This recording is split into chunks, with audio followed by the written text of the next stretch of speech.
जब राजा परीक्षित को पता चला कि हमें 7 दिन में मरना है, केवल 7 दिन बचे हैं,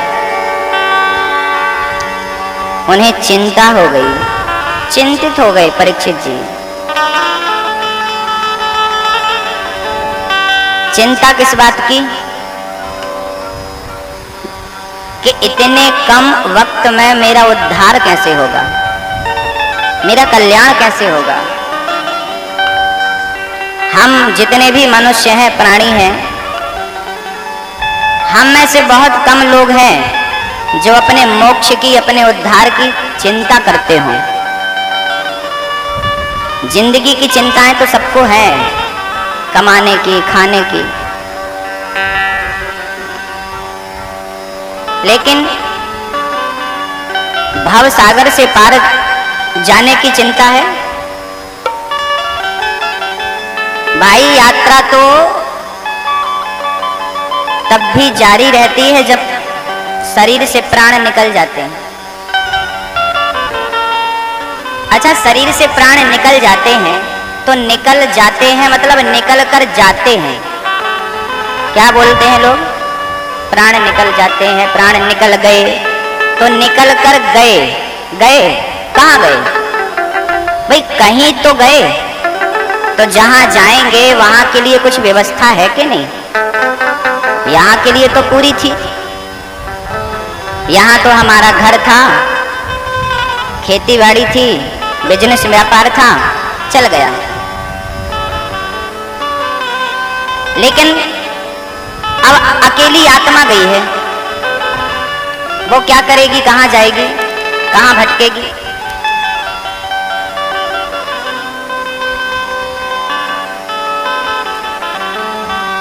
उसके लिए पुण्य चाहिए। आपके पास 100 रुपए हैं तो क्या आपको 5 स्टार होटल में एंट्री मिलेगी? जाएंगे? वॉचमैन अंदर नहीं जाने दे, चलो बाहर।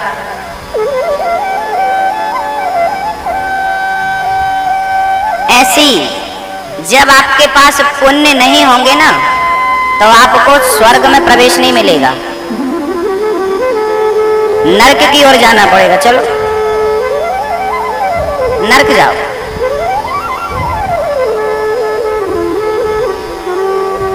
इसलिए पुण्य आवश्यक है, अति आवश्यक है।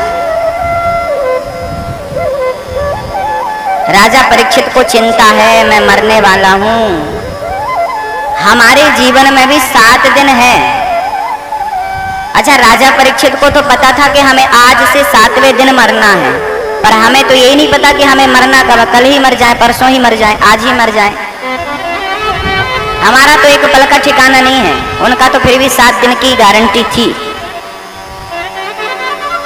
हमारी आपकी गारंटी है? कब तक है?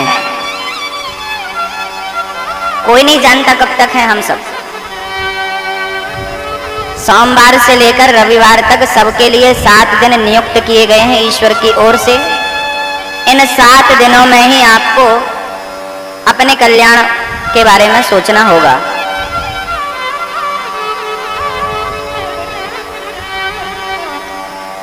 क्या करें कि कल्याण हो जाए, हमारा स्वर्ग की प्राप्ति हो, वैकुंठ की प्राप्ति हो, गोलोक धाम की प्राप्ति हो। क्या करें? बोले इस युग में, कलयुग में, इस शरीर से, ये संसार क्या है? ये संसार है सागर, और इस सागर में ये शरीर क्या है? नौका। नौका भी है और सागर भी है, पर नाव अकेली नहीं चलती, चलाने वाला कोई गुरु होता है। चलाने वाला कौन? कोई गुरु। तो आपके लिए तो नौका है और गुरु भी है। अच्छा, नाव चलाने के लिए ना वो 2 ऐसे ऐसे क्या बोलते हैं उनको? चाबुक। ऐसे चलती है।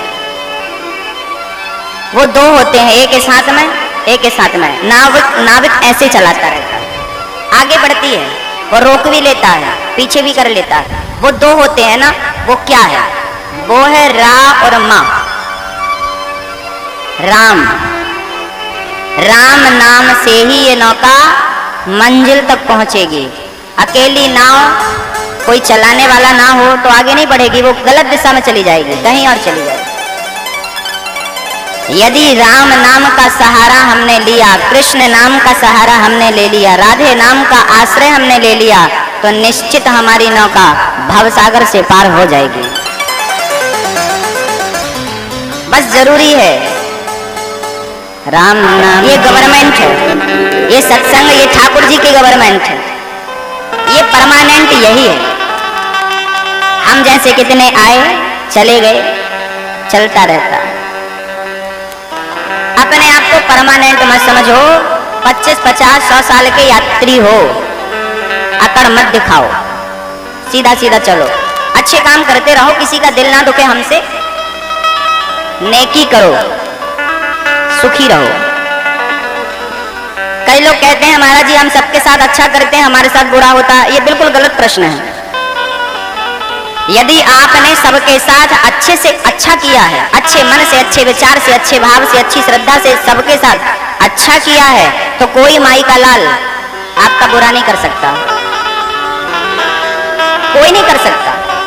और बैठा है ना भगवान, वो आपके साथ गलत होने देगा क्या? यदि आपने किसी के साथ गलत नहीं किया तो भगवान आपके साथ गलत होने देगा?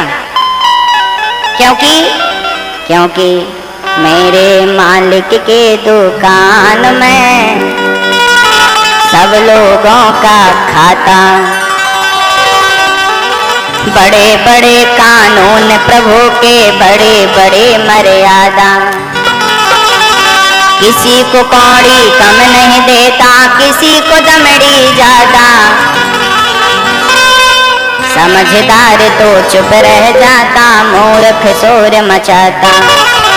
मेरे मालिक के दुकान में सब लोगों का खाता। वो सबका हिसाब किताब रखे हैं, वो ज्यादा कम देते नहीं ना, हिसाब किताब सेट है।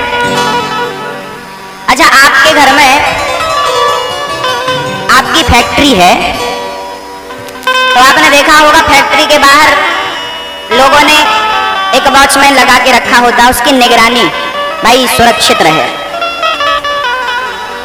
एक गार्ड साहब होते हैं जो देख रेख करते हैं, रात को खाली पड़ी है गार्ड देखता रहता है। आपके यहाँ भी बड़ी बड़ी सोसाइटियों में गार्ड रहता है, चिल्लाता रहता, जागते रहो क्योंकि आपके भरोसे है हम तो सो रहे हैं, जागते रहो, चिल्लाता रहता है। अब बताइए कि आपके पास 10-5 करोड़ की संपत्ति है तो गार्ड रखना पड़ता है। अरे थोड़ी सी भी संपत्ति हो गई ना तो गार्ड रखना पड़ता है। पर विचार करो, भगवान की इतनी बड़ी प्रॉपर्टी, इतनी बड़ी संपत्ति, एक भी गार्ड नहीं है। ये पूरा ब्रह्मांड किसका है? ये पूरा ब्रह्मांड किसका है? भगवान का।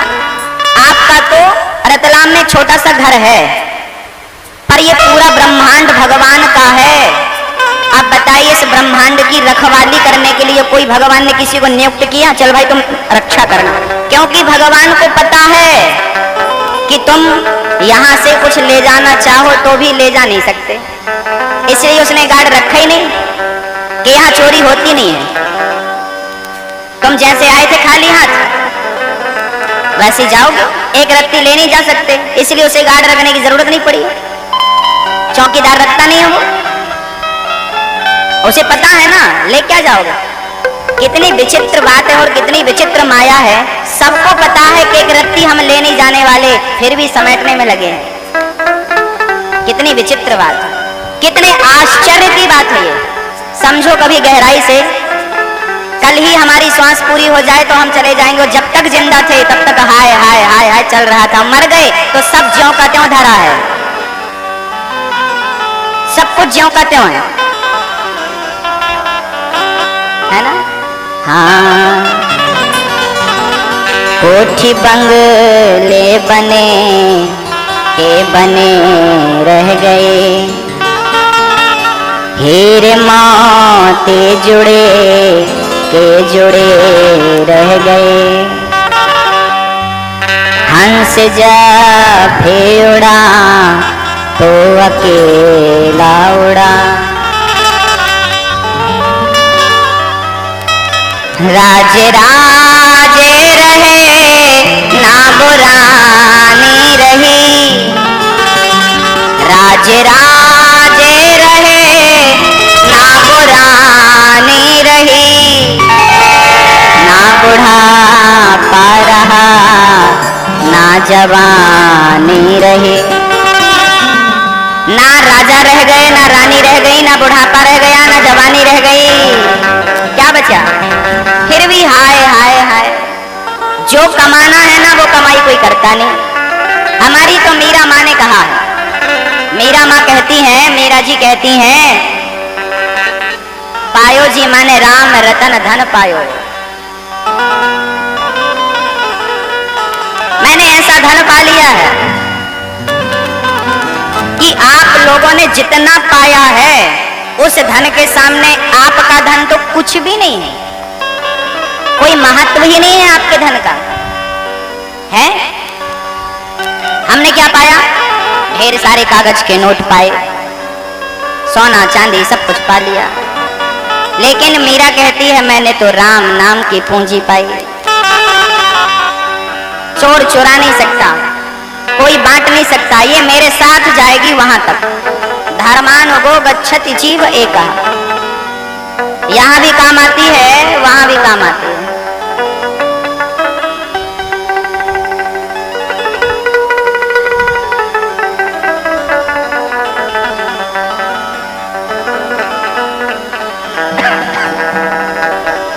परीक्षित को डर लगा, गंगा के किनारे जाकर बैठ गए हैं। सुखदेव जी से प्रश्न कर रहे हैं, गुरुदेव हमें 7 दिन में मर जाना है, बताइए हम क्या करें? सुखदेव जी बोले डरो मत, हमारे पास उपाय है। जैसे 7 दिन में मरना हो उसे क्या करना चाहिए? बोले नैनों की खिड़की से पल पल तुझको मैं निहारूं। ये अपनी आंखें हैं ना, इन आंखों से इनको देखते रहो तो फिर मृत्यु से भय नहीं लगेगा। नैनों की खिड़की से तुझको पल पल मैं निहारूं, मन में बैठा लूं तेरी आरती उतारूं, मन में बैठा लूं तेरी आरती उतारूं, और डाले रहूं तेरे चरणों में डेरा, यूं बीत जाए जीवन मेरा। हर श्वास में हो सुमिरन तेरा, यूं बीत जाए जीवन मेरा। ऐसा जीवन हो प्रभु कि बस आपका स्मरण करते करते जीवन बीतता रहे, बीतता रहे।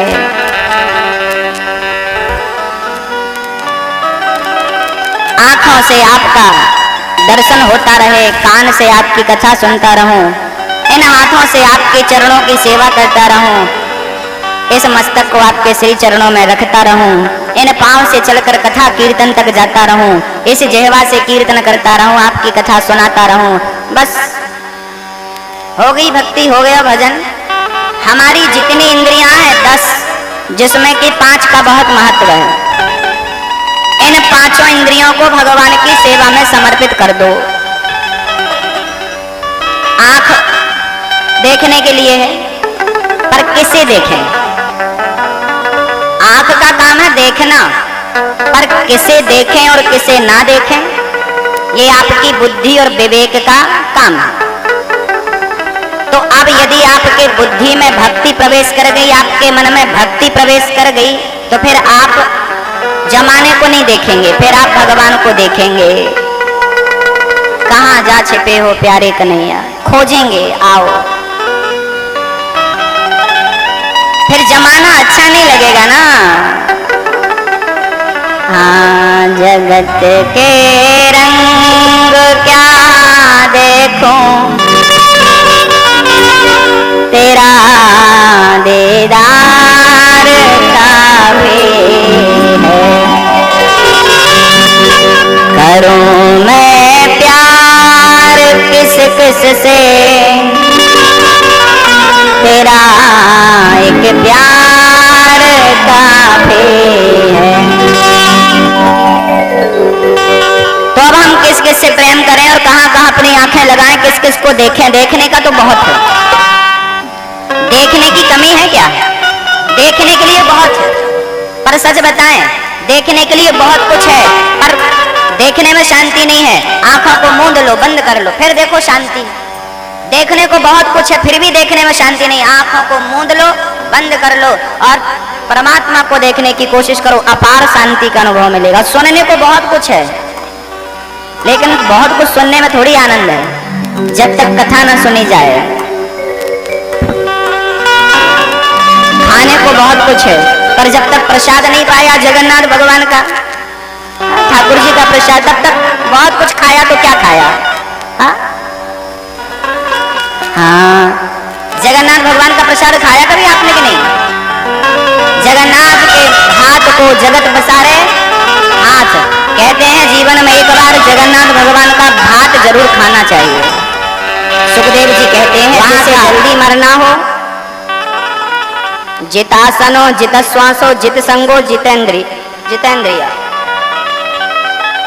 अपनी श्वास को जीतना चाहिए प्राणायाम करते हुए। जितासनो जित श्वासो, आसन को जीतो, श्वास को जीतो, संग को जीतो और अंत में अपनी इंद्रियों को जीतो। इंद्रियों को जीतना बहुत आवश्यक है। इंद्रियां हमें भटकाती हैं, गलत मार्ग पर ले जाती हैं, बड़ी प्रबल माया है। श्री सुखदेव जी महाराज कहते हैं, राजन, भगवान ने ये संसार बनाया है, सृष्टि बनाई है ताकि आप अपने पापों का प्रायश्चित कर सकें और एक नया अच्छा कर्म करते हुए ईश्वर तक पहुंच सकें।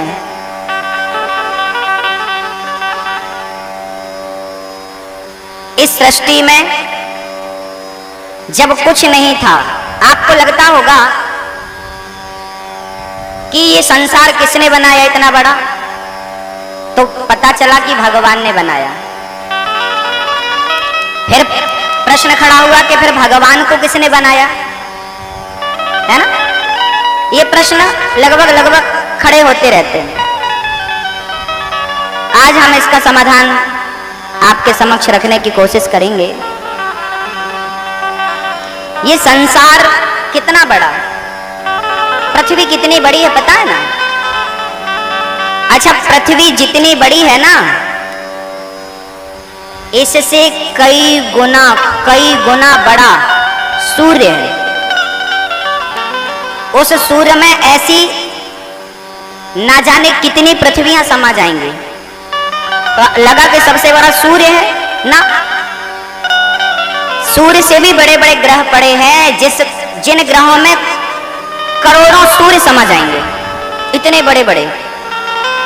ऐसे बड़े बड़े ग्रहों को मिला करके ये जो ब्रह्मांड है ना, इस ब्रह्मांड में जो आकाश गंगाएं हैं, एक एक आकाश गंगाओं में ऐसे कई सूर्य घूम रहे हैं, कई सूर्य घूम रहे हैं, भटक रहे हैं। कई चंद्रमा, कई सूर्य, कई बुध, कई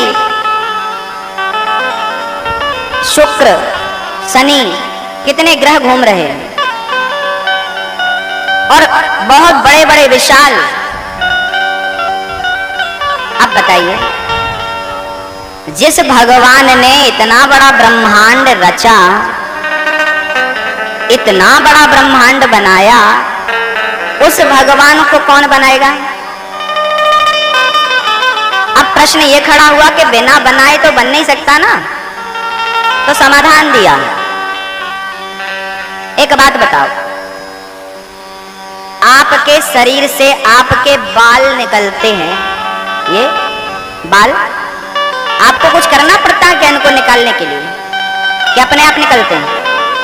नाखून अपने आप निकलते हैं, कुछ करना पड़ता है?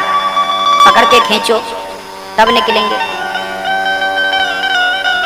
जैसे हमारे शरीर से हमारे बाल और हमारे नाखून अपने आप निकलते हैं, बिना प्रयास के निकलते हैं, ऐसे ही जैसे हमारे शरीर से बाल और नख अपने आप निकलते हैं, ऐसे भगवान के शरीर से ये ब्रह्मांड, ये सृष्टियां अपने आप प्रकट होती हैं, निकलती है। वो परमात्मा, वो पूर्ण ब्रह्म, वो परमात्मा, उसको आप जानने की कोशिश करेंगे ना तो जान नहीं पाएंगे।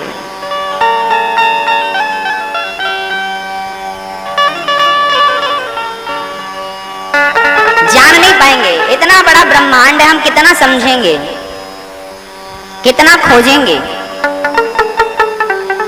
रामचरितमानस में लिखा है, ब्रह्मांड निकाया निर्मित माया, रोम रोम प्रतिवेद कहें।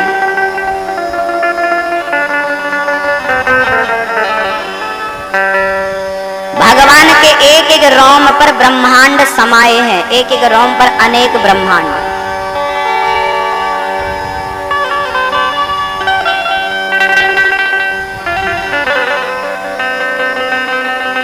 अच्छा, ये पंखा चल रहे हैं, सारे पंखा, इनको चलाने वाला कौन है? ये माइक चल रहा है, इसे चलाने वाला कौन है? बिजली, पावर।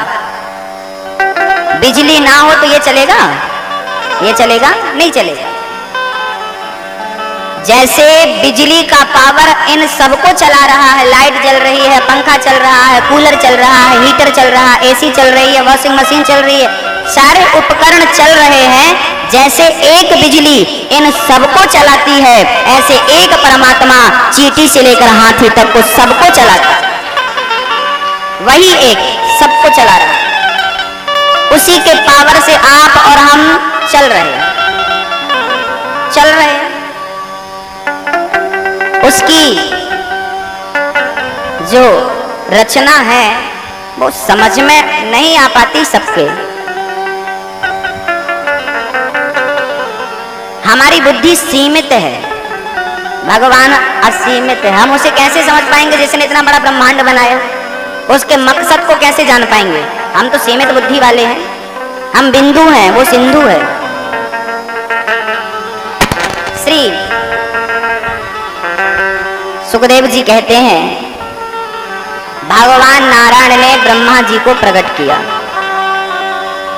ब्रह्मा ने तप किया, 4 पुत्रों को जन्म दिया। एक सज्जन ने हमसे कहा कि ब्रह्मा तो पुरुष थे, तो पुरुष बच्चों को कैसे जन्म दे सकता? ब्रह्मा ने 4 बच्चों को जन्म दिया। अब बताइए, ब्रह्मा तो पुरुष है भाई, फिर पुरुष बच्चों को कैसे जन्म दे सकता है? बच्चों को गर्भ में रखने के लिए तो स्त्री चाहिए, 9 महीने तक रखती है, तो डायरेक्ट ब्रह्मा जी कैसे बच्चे पैदा कर सकते हैं? तो देखिए इसका समाधान। ब्रह्मा जगत पिता है। कोई हम लोग अपनी बातें करते हैं, ये हम लोग नहीं कर सकते। एक पुरुष बच्चा पैदा नहीं कर सकता, लेकिन ये बात ब्रह्मा पर लागू नहीं होती लागू, क्योंकि वो सर्व सामर्थ्यवान है, उनके पास सारी सामर्थ्यता है, वो सब कुछ कर सकते हैं। उन पर हमारी ऐसी बुद्धि ना हो कि ये काम वो नहीं कर सकते। ब्रह्मा के शरीर से, ब्रह्मा के मन से जो पुत्र हुए हैं वो ब्रह्मा के मानस पुत्र हुए, मन से उत्पन्न। उनने कह दिया कि भाई बच्चे होने चाहिए, हो गए बच्चे। 4 बच्चे हुए, सनक, सनंदन, सनातन, सनत कुमार।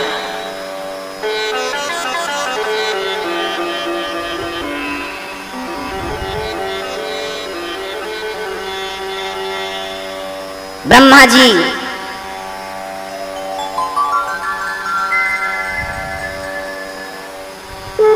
आगे मनु और शत्रुपा को जन्म देते हैं। मनु शत्रुपा से कहते हैं जाओ बेटा सृष्टि बढ़ाओ, सृष्टि करो। मनु जी कहते हैं सृष्टि करो, पर पृथ्वी का तो पता नहीं है। हिरण्यकश्यप नाम का दैत्य था, उन्होंने पृथ्वी को पाताल में छिपा दिया था। तुरंत 12 भगवान प्रकट हुए और उन्होंने हिरण्याक्ष को मारकर पृथ्वी की स्थापना करी।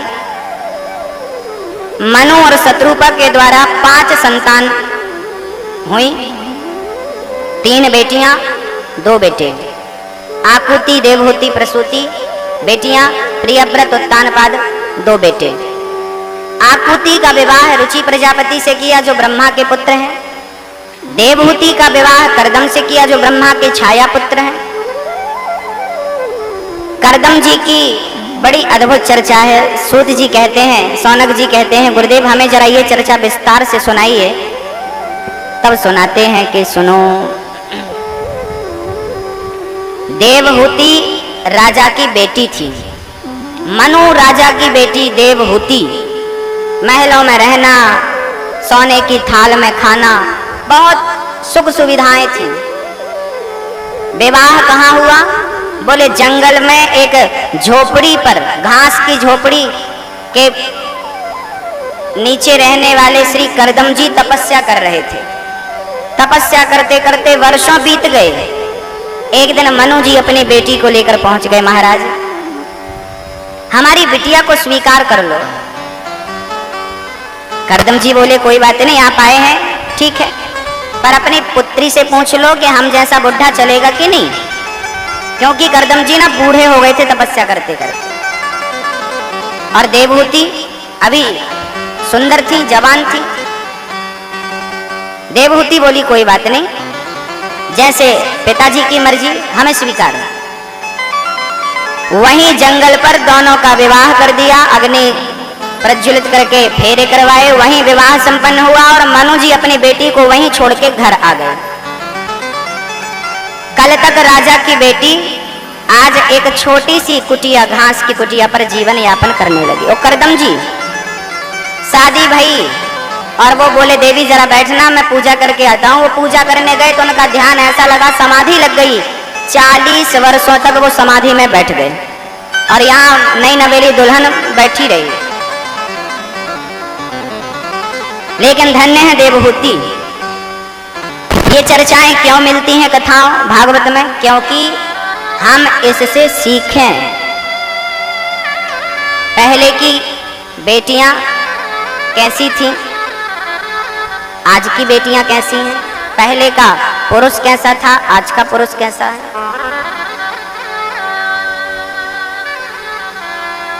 चालीस वर्षों के बाद जब कर्दम जी की समाधि खुली तो उन्होंने देखा कि एक बूढ़ी सी स्त्री खड़ी है। अरे देवी जंगल में अकेली रास्ता भटक गई हो क्या? कौन हो? महाराज मैं आपकी पत्नी हूँ। मेरी पत्नी? याद करो 40 वर्ष पहले मेरे पिता ने आपके हाथ में मेरा हाथ दिया था। हाँ हाँ हाँ हाँ याद आ रहा। ओहो, पर तुमने तो बड़ा त्याग किया, शरीर तो बड़ा दुबला पतला हो गया। अब क्या करें? मैं तुम्हारी तपस्या से प्रसन्न हूँ देवी, वरदान मांगो, क्या चाहिए? देवहूति ने हाथ जोड़कर कहा आप जैसे पुरुष से क्या चाहती हूँ, बस मुझे एक पुत्र की इच्छा है, पुत्र की कामना। ठीक है। कर्दम जी ने अपने तपस्या के प्रभाव से देवहूति को एक सरोवर में स्नान कराया। जैसे ही वो सरोवर में डुबकी लगाई और डुबकी लगाकर निकली तो सुंदर 16 साल की युवती के रूप में बाहर आई। अब वो 16 साल की और बाबा जी 80 साल के। कर्दम जी बोले चिंता ना करो। कर्दम जी ने भी डुबकी लगाई उसे सरोवर में, और ज्यों लगाई तो वो भी एकदम जवान सुंदर युवक के रूप में बाहर आए। कर्दम जी ने एक विमान की रचना करी, कामक विमान। एक विमान, ये रावण का विमान तो सुना होगा, पुष्पक विमान, उसके पहले की बात है ये। सबसे पहले कामक विमान, वो ऐसा विमान था कर्दम करदम जी ने अपनी तपस्या के प्रभाव से बनाया, ना डीजल लगे ना पेट्रोल, जहां कह दे मन से वहां चला जाए। और इतना बड़ा वो विमान था कि उस विमान में ना जाने कितने सरोवर थे, कितने पार्क थे, कितने कमरे थे, कैसी आलीशान सुविधाएं थी। उस विमान पर करदम जी ने पत्नी के साथ रमण किया।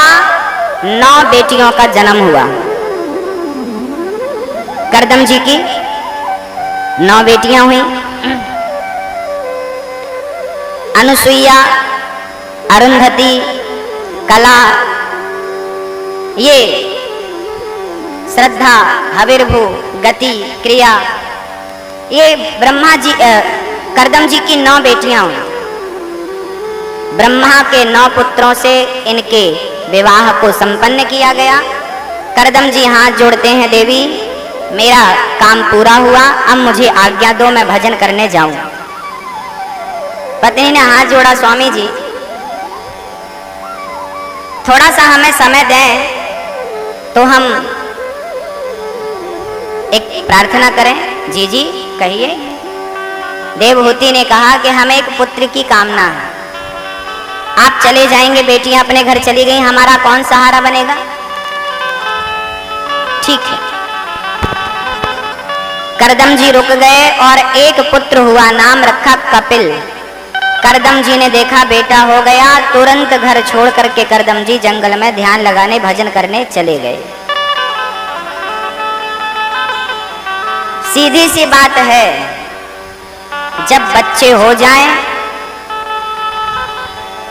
तो माँ बाप को भोगों से मन को हटाकर भजन में मन को लगा देना चाहिए। हर चीज का एक टाइम होता है, पढ़ने का टाइम अलग होता है, सोने का टाइम अलग है,